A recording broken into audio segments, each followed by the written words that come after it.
8월에 피는 꽃 중에 상사화라는 꽃이 있는데 우리나라가 원산지인 야생화 중에 한 꽃입니다.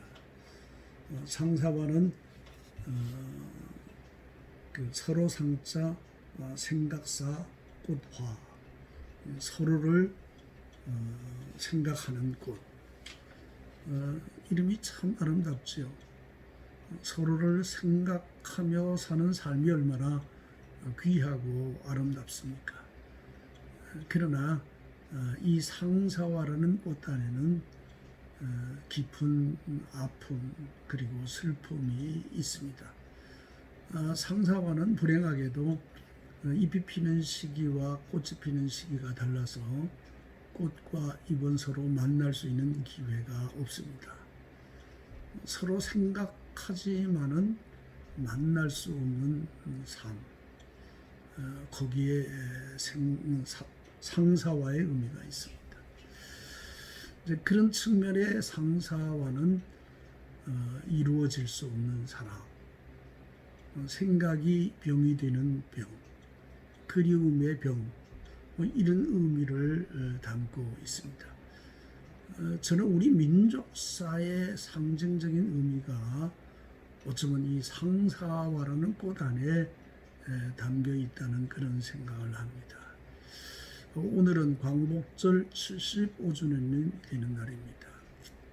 저는 오늘 본문 고린도후서 13장 10절에서 14절을 통하여 자유와 평화를 찾아가는 길, 그런 제목으로 여러분과 함께 우리 민족의 아픔 그리고 우리에게 주신 하나님의 크신 광복의 기쁨, 그 해방과 자유를 상실하고 그 아픔으로 살아갈 수밖에 없는 이런 현실 속에서 다시 통일이라는 미래의 비전을 바라보는 오늘의 시각에서 어떻게 우리가 우리 민족 안에서 화해하고 평화를 이룰 것이냐 하는 것을 본문 안에서 그 의미를 해석해보고 찾아보는 그런 시간을 가지려고 합니다. 여러분이 잘 아는 대로 1945년 8월 15일은 일본군이 연합군에게 무조건 항복한 날입니다. 그래서 연합군들은 이 날짜에 모든 다른 나라와의 영토와 주권을 포기하라는 요구를 수용함으로 인해서 우리 한반도가 일제의 식민지 통치 안에서 해방되는 기쁨을 얻은 날입니다.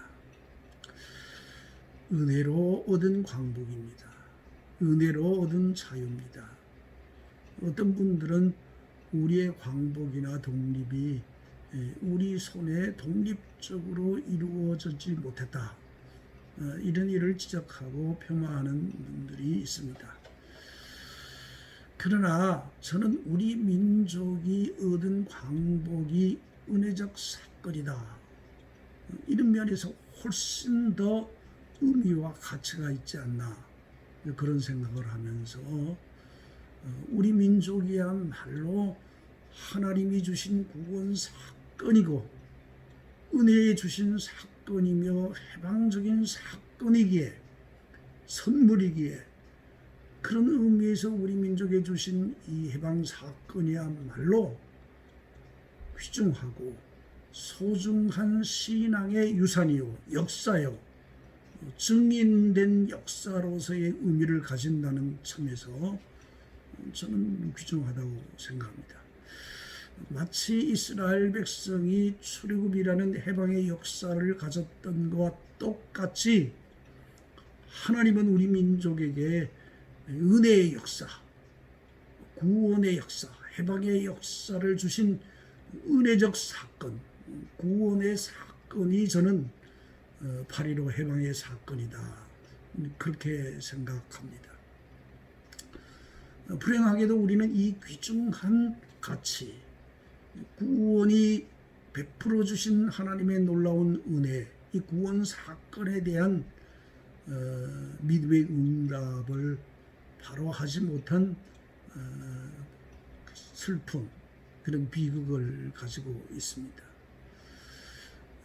1945년 12월 16일부터 25일까지 소련의 모스크바에서 미국, 영국, 그리고 소련 3개국 외상회의가 열려서 거기서 모스크바 삼상회의라는 회의가 열렸고, 그 회의에서 한국의 독립을 위한 신탁 통치에 관한 이야기들을 나누었습니다.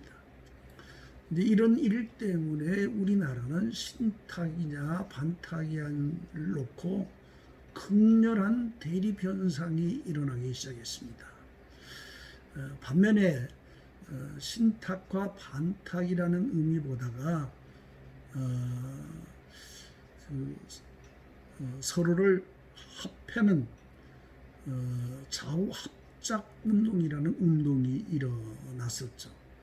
그래서 한국민주당, 국민당, 조선공산당, 조선인민당, 이렇게 네 당이 처음으로 합해서 삼상회의가 결정하는 신탁은 우리 독립 후에 결정하는 걸로 해서 하나가 되었지만은 결국 그 일은 무산되고 말았습니다. 참으로 안타까운 역사의 한 부분이라는 생각을 합니다. 광복 후에 결국은 3년이 지나서 남쪽은 남쪽대로, 북쪽은 북쪽대로 정부를 이루었고, 여러분이 잘 아는 1950년 6월 25일 날 민족이 전쟁을 치르는 동족 상쟁의 큰 비극을 가진 이후에 분단 시대가 되어서 오늘에 이어졌습니다. 이스라엘 백성이 이집트로 해방하고 40년이라는 광야라는 과도기를 통해서 진정한 자유를 얻기 위한 과정, 그리고 훈련, 그리고 그 어려운 고난의 시간을 이겨내며 가나안 땅을 점령했던 것처럼, 어쩌면 우리가 광야와 같은 이 시대 속에서 우리 민족이 독립을 이루기 위한, 통일을 이루기 위한 훈련과 자유의 기중성과 하나님이 주신 의미와 가치를 재해석하고 재신학화하는 진실한 그런 과정의 시간이 필요하다고 생각하고, 저는 그런 과도기 속에 우리가 산다, 그런 생각을 하고 있습니다. 자, 오늘 본문으로 돌아가 보면은 오늘 본문 이렇게 말하고 있습니다. 형제들아, 너희는 온전하라. 온전하라. 그렇게 말하고 있습니다. 바울 당시의 고린도시의 인구는 자유인이 약 25만 명, 그리고 노예가 40만 명으로 추산하고 있다고 합니다. 그러니까 노예와 자유인보다가 약 1.8배 정도가 많은 그런 상황이었습니다. 그런 의미에서 고린도 교회 내부의 문제, 고린도가 안고 있는 문제는 자유와 그리고 자유를 잃은 노예와의 사이의 긴장적 관계를 그 삶의 여정 속에 깔고 있다. 우리는 그렇게 들여다볼 수 있습니다. 고린도 교회의 두 번째 문제는 종교적인 문제였습니다. 근데 고린도 안에는 12개의 신전이 있는 곳이었어요. 그러니까 종교다원주의적 환경이 고린도였다는 거예요. 예를 들면 그 중에 하나가 우리가 잘 아는 아프로디테 신전이라는 신전이 있습니다. 우리말로 하면 비너스, 여성의 아름다움을 찬송하는 그런 신전이었어요. 여기에는 약 1000명에 해당하는 신전 창녀가 있어서 외국이나 내국이나 거기서 그 성관계를 하는 그런 웅탕하고 퇴폐한 문화가 고린도 전체에 깔리고 있는 문제였다. 그런 문제를 가지고 있습니다. 두 번째, 고린도 교회의 문제는 당파의 문제였습니다. 아볼로파, 바울파, 게바파 하는 것처럼 고린도 교회 안에 이런 당파적 요소를 가지고 있었다 하는 문제고, 세 번째, 고린도 교회는 지식에 대한 이해였습니다. 헬라가 가지는 세상적 지혜와 기독교가 가지는 하나님의 지혜 사이의 충돌의 문제가 있었습니다. 이런 상황 속에서 바울이 온전하라 그렇게 얘기하고 있다는 거죠. 그런 의미에서 이 온전하라는 의미는 고린도 교회 상황과 밀접되어 있다 하는 점을 바라볼 수 있습니다. 이게 온전이라는 단어는 히브리어로 탐 혹은 타민, 그리고 헬라어는 텔레이오스 그런 단어입니다. 흠잡을 데 없는 그런 뜻이에요. 그러니까 고린도 교회는 세상과 다른 흠잡을 데 없는 그리스도인으로서의 교회다운 그리스도인다운 삶을 사는 것을 온전으로 이해했다. 그렇게 볼 수 있어요. 여기 원문의 의미를 이해하는 가운데 두 번째 뜻은 온전하다는 자유하다 그런 뜻이에요.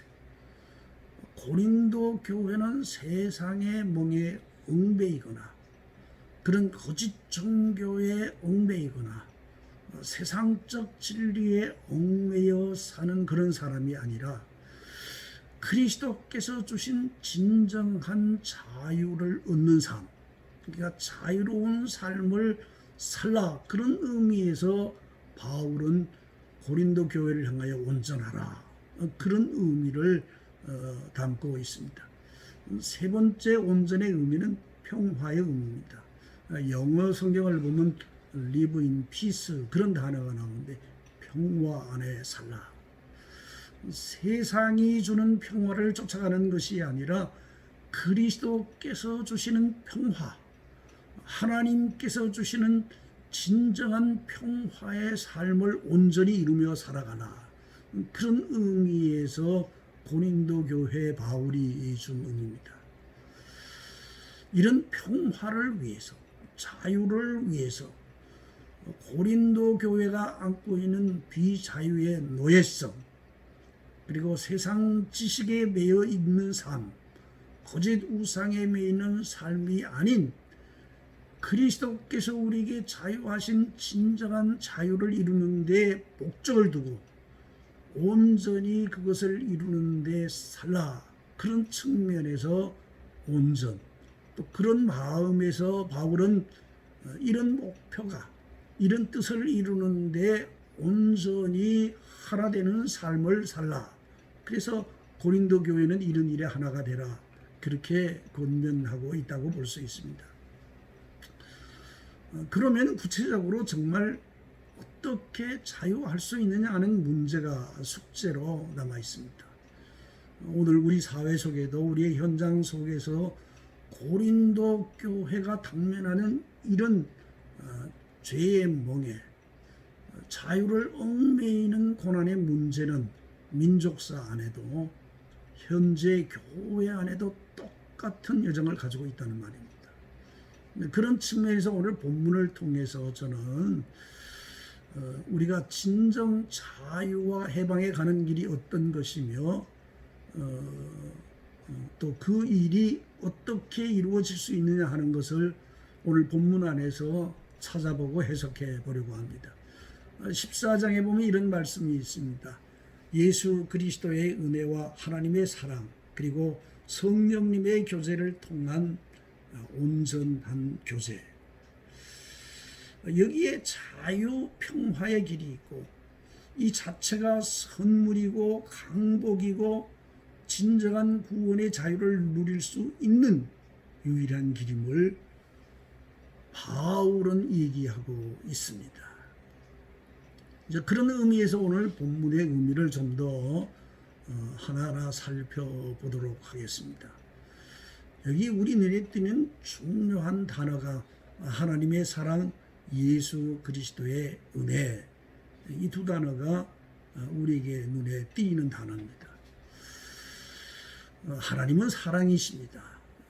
그런 의미에서 오늘 본문에 나눈 사랑, 은혜, 이 모든 것은 다 하나님의 사랑의 속성인 하나님의 본성과 기인되어 있다는 사실을 우리가 기억해야 할 것입니다.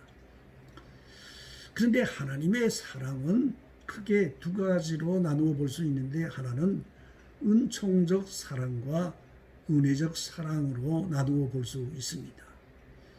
은총적 사랑은 하나님이 모든 사람에게 부여해 주시는 사랑, 그러니까 하나님만이 절대적으로 주는 우리 인류, 우리 피조물, 우리 모두에게 주시는 주권적인 사랑의 전체적인 의미를 사랑, 그렇게 표현하고 있습니다. 오늘 그 예수 그리스도의 은혜, 그래서 예수 그리스도의 은혜적 사랑은 이런 하나님이 위로부터 내리시는 그런 절대적인 사랑과의 조금 의미가 차이가 있습니다. 그런 의미에서 예수 그리스도의 은혜가 무엇인가 하는 것을 조금 살펴보도록 하겠습니다. 은혜는 주로 그리스도를 통해서 나타나시는 하나님의 사랑입니다. 그리고 이 은혜를 받은 성도도 하나님의 은혜 안에서 누릴 수 있는 사랑입니다. 그러니까 하나님의 사랑과 동시에 사람과 사람 사이의 은혜의 관계를 다룬다는 면에서 은총적 사랑과의 차이가 있다, 그렇게 볼 수 있어요. 이 은혜라는 단어는 헬라어 카리스에서 나왔는데, 이 카리스라는 사랑과 은혜라는 단어는 깊은 면이 있습니다. 이 카리스, 하나님의 은혜는 화해와 관련이 있습니다.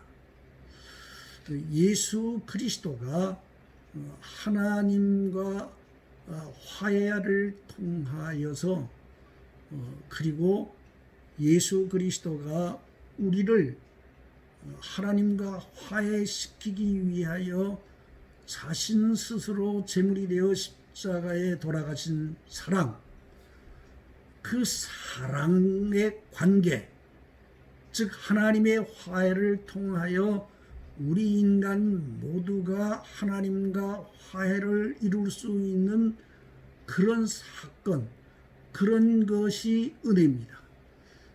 그래서 그 예수 그리스도의 은혜를 통해서 우리는 하나님과 화해가 이루어지고, 예수 그리스도 안에서 인간과 인간, 인간과 세상, 인간과 자연과 화해할 수 있는 길이 열린 것, 이것을 우리는 은혜적 사랑, 그렇게 말합니다.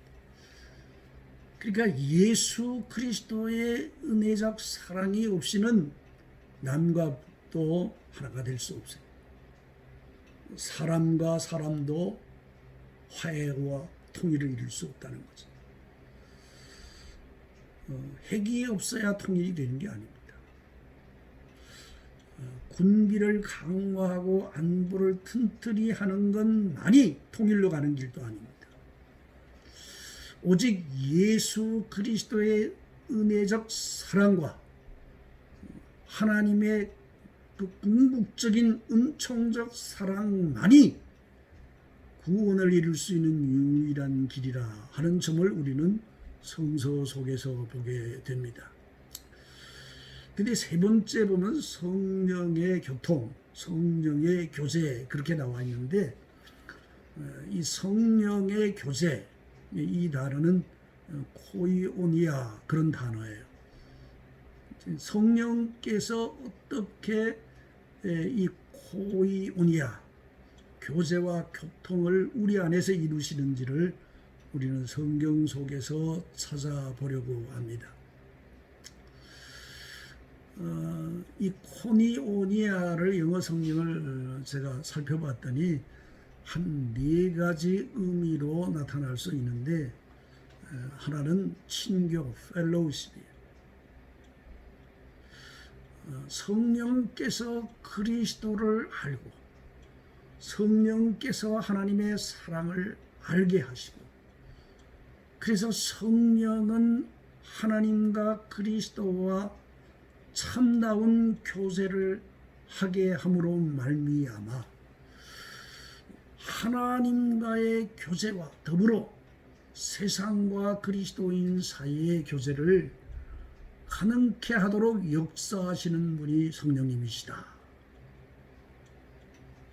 예수님을 알고 하나님의 사랑을 알고 그 사랑을 우리 안에 담을 수 있는 가능성, 그리고 그 사랑 안에 자유와 진리와 해방을 누릴 수 있는 온전한 구원의 가능성은 오직 성령의 펠로우십, 성령이 우리를 교제하고 그를 알게 하고 누리게 하는 것만이 가능하다 하는 사실을 성경이 우리에게 이야기하고 있습니다.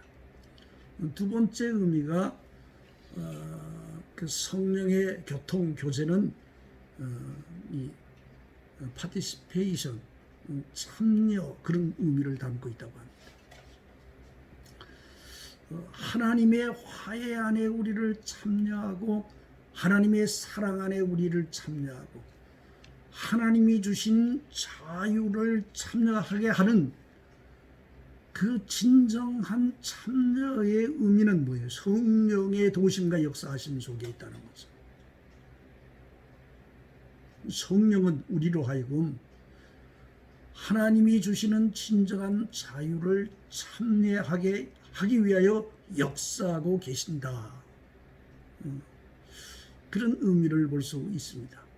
세 번째 말씀은 커뮤니온, 그런 의미인데 교제. 우리가 성찬식을 통하여 다 예수 그리스도 안에서 한 몸을 이루어 가는 것처럼, 한 공동체를 이루어 가는 것처럼 하나님과 더불어 진정한 교제 하나됨, 연합됨, 그리고 우리 모든 성도와 세상과 하나 되는 연합을 이루게 하시는 일은 바로 성령님의 역사다 하는 점을 바울은 얘기하고 있다는 거죠. 네 번째 의미는 성령의 교통은 나눔, 쉐어링입니다. 우리가 하나님의 사랑, 하나님의 구원, 하나님이 주신 평화, 이 무한한 기쁨을 우리가 성령을 통해서 참여하게 하고 교제하고 그리고 그분과 교제할 수 있는 그 은총을 다시 뭐예요? 나누게 하시는 역사, 그게 성령의 역사다. 그렇게 바울은 얘기하고 있습니다. 진정한 연합과 통일, 자유와 평화로 가는 길에는 성령께서 역사하여 주셔서 하나님의 사랑과 하나님의 사랑 안에서 이루어진 그리스도의 은총적 사랑만이 남과 북이 통일될 수 있는 가능성입니다. 연합과 일치, 통일, 평화, 자유로 가는 가장 귀중한 역사의 기본은 성부와 성자와 성령의 하나님의 자유하심, 연합하심, 일체를 이루심 속에 있고, 이 세 분이 은혜적, 은총적 사랑의 역사를 통하여 성령의 역사하심을 통하여 우리 가정, 우리 교회, 우리 민족 간의 통일을 이루게 하시는 근거가 되고 역사하심이 되리라고 믿습니다. 오늘 광복절을 통하여 우리 교회와 그리스도인들이 다시 하나님의 은총적 역사, 구원의 역사를 생각하고, 그리고 그리스도가 주시는 은혜적 사랑을 통하여 조건 없는 예수 그리스도의 사건적인 그 은혜 안에서 남과 북이 그리고 이웃이 아낌없이 조건 없는 무조건적인 은혜적 사랑을 통하여 우리가 성령의 도우심을 받아서 이런 일을 이루어갈 때, 그분이 역사할 때, 그분이 교회 안에서 가정 안에서 한국의 통일의 민족적 역사 안에서 역사하실 때만이 우리 민족의 독립의 가능성은 있습니다. 여러분, 하나님의 은혜를 구합시다. 예수 그리스도의 은혜를 구합시다. 하나님의 은총적 사건과 예수 그리스도의 은혜와 그분이 주시는 그 은혜를 누림과 동시에 그 은혜를 나누고 연합하고 일치하는 일에 우리가 함께할 때 거기에 통일의 은총의 역사가 이루어지고 성취되리라고 믿습니다. 이런 미래를 위하여 기도하는 여러분, 그리고 이런 고백을 가지는 여러분, 이런 하나님의 은혜와 예수 그리스도의 그 은혜, 하나님의 은총적 사랑, 성령의 역사하심이 우리 민족 위에 임하시기를 주의 이름으로 기원합니다. 감사합니다.